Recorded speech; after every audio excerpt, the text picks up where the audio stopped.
জয় মা ত্রিপুরেশ্বরী। সেই দিনটা ছিল 23 ডিসেম্বর, মানে বছরের শেষ।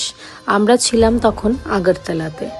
আমরা কিন্তু চলে গেলাম প্রথমেই মায়ের মন্দিরে, মানে মা ত্রিপুরেশ্বরীর মন্দিরে।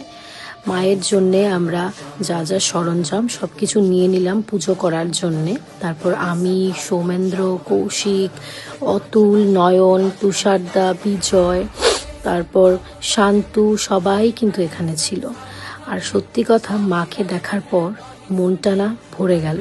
অবশ্যই মা ত্রিপুরেশ্বরীকে দেখলে মন প্রাণ জুড়িয়ে যায়। তারপর এখানে গিয়ে আমরা বাবা ভোলানাথকে দর্শন করলাম। ওখানে ভোলানাথের জন্য আমরা সুন্দর একটা মালা নিয়েছিলাম, বাবাকে দিলাম। তারপর এখানে একটু চরণামৃত নিলাম আমরা। সাথে কিন্তু চলছিল আমাদের একটা শ্যুট, কেন কি নয়ন আমাদেরকে খুব সুন্দর সুন্দর ভিডিওস করে দেয় মায়ের মন্দিরে। তারপর এখানে ধূপকাঠি জ্বালাচ্ছিলাম, খুব ভালো লাগছিল। শ্যুটও চলছিল আর মায়ের আরাধনায় সেদিন মত্ত ছিলাম। এত ভালো লাগছিল যে কি বলবো। আর কন্টিনিউ শ্যুট চলছিল। আর এখানে মায়ের যে ভোগের প্রসাদটা, মানে সকালবেলায় ভোগটা আমরাই দিয়েছিলাম, আমি আর কৌশিক। তো এখানে ভোগটা দেওয়ার পর মা গ্রহণ করার পর তারপর কিন্তু সবাইকে দিচ্ছিলাম একে একে করে। তারপর সুন্দর করে এখানে আমরা কিছু ফটোস নিয়ে নিলাম। চলে গেলাম আবার আরেকটা মায়ের মন্দিরে, মাতা কসবেশ্বরী মন্দিরে, যেখানে আমাদের সুন্দর একটা শ্যুট হয়েছিল। জয় জয় মা কালী মা, করো জোরে পুজি তোরে কসবেশ্বরী মা। দেখেছো তো তোমরা গানটা? তারপর এখানে মায়ের জন্য আমরা কিছু ভোগ নিয়েছিলাম আর এখান থেকে সরঞ্জাম নিয়েছিলাম। ভোগগুলো আমরা আগের বাড়ি থেকেই নিয়ে গিয়েছিলাম একটা আগরতলার দোকান থেকে, ফল ভোগগুলো।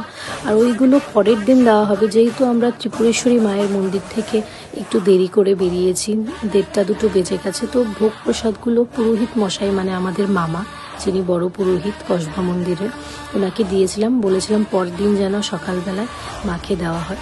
তো মার জন্য শাড়ি, চুনরি, তারপর মায়ের জন্য মালা সব নিয়ে গিয়েছিলাম।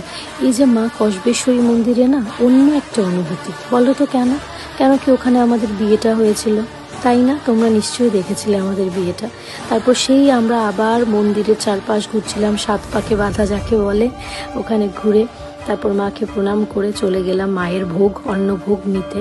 আর অন্নভোগ খাচ্ছিলাম। আর আমার বর তো আমার হাত ছাড়া খাবেই না, ওর এটা অভ্যেস, এক প্লেটে দুজনে একসাথে খেতে হবে।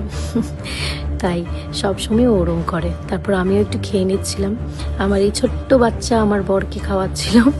খুব ভালো লাগছিল সবাই মিলে। সেই দিনটা কিন্তু এক অন্য অনুভূতি, কোনো দিন ভোলার মতন না। খুব ভালো লাগছিল সবাই মিলে, অনেক মজা, অনেক আনন্দ করলাম। বাস তারপর কি চলে গেলাম বাড়িতে। সবাই খুব ভালো থাকবেন। জয় মা কসবেশ্বরী।